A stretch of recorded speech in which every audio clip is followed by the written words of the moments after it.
জীবন দিয়ে দিব, অপমান সহ্য করব না। আমরা জীবনটাকে তেজপাতার মতো করে দিব, কিন্তু কোরআনের অপমান বাংলাদেশের মুসলমানরা, পৃথিবীর কোন মুসলমান সহ্য করবে না। এই সব কথা আমি বলেছি, মুসলিম কখনো সেকুলারিস্ট হতে পারে না।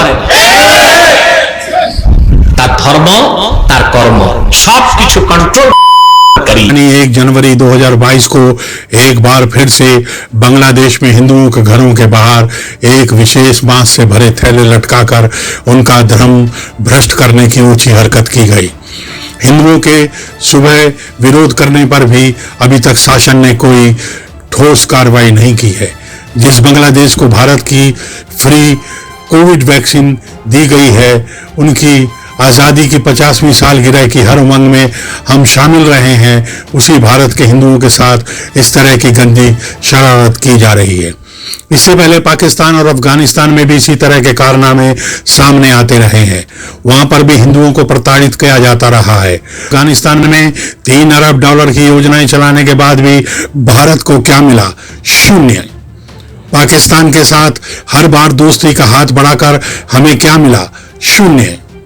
बांग्लादेश की आजादी में फौज झोंक कर हमें क्या मिला? शून्य। आज भी अपनी गरीबी और भुखमरी पर ये मुल्क रोजी रोटी के लिए भारत का ही रुख करते हैं और फिर यहाँ अपराधों में शामिल होकर हमारे देश भारत को नुकसान पहुंचाते हैं। इससे भी ज्यादा दुख उन घर में छिपे गद्दारों से है जो इनकी तरफदारी करते हैं। उन्हें भारत जैसे बेहतरीन मुल्क में डर लगता है। हाल ही के दिनों में नसीरुद्दीन शाह जैसे अभिनेता ने भी इस देश को और यहाँ के हिंदुओं को देख लेने की धमकी दी है।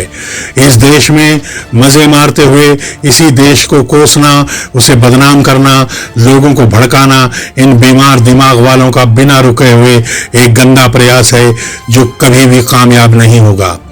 दूसरे देशों में हिंदुओं के खिलाफ जहर उगलने का ये सिलसिला अब भी थमा नहीं है। पिछले कई दशकों से ये अत्याचार हिंदुओं पर हो रहे हैं। बांग्लादेश में शरारती तत्वों ने एक बार फिर सांप्रदायिक हिंसा भड़काने का प्रयास किया है। इस बार हाथीबंद उपजिला में गेंडुकुरी गांव में 3 मंदिरों और कई हिंदू ग्रामीणों के घर के बाहर प्लास्टिक के थैले में मांस भरकर लटकाए जाने का मामला सामने आया है। इससे हिंदू समुदाय में खासा आक्रोश व्याप्त हो गया है और उन्होंने दोषियों के खिलाफ कार्रवाई होने तक प्रदर्शन की चेतावनी दी है। हाथीबंद उप जिला पूजा उद्यापन परिषद के अध्यक्ष दिलीप कुमार सिंह ने बताया कि शुक्रवार रात गेंडुकुरी कैंप पाड़ा स्थित श्री श्री राधा गोविंद मंदिर, गेंडुकुरी कुठीपाड़ा काली मंदिर, गेंडुकुरी बाटाला काली मंदिर तथा मोनिंद्रनाथ बर्मन के घर के बाहर मांस भरे थैले लटकाए गए। उन्होंने कहा कि हाथीबंद थाने में 4 मुकदमे दर्ज कराए गए हैं।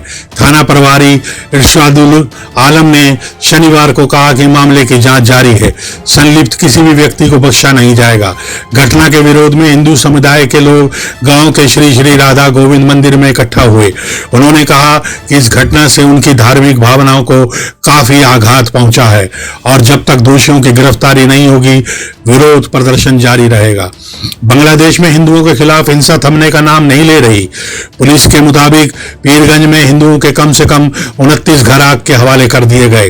गृह मंत्री असदुज्जामा खान कमाल ने बताया कि हिंदुओं के घर जलाने वाले दोषियों की पहचान की गई है और 45 से ज्यादा संदिग्धों को गिरफ्तार किया गया है।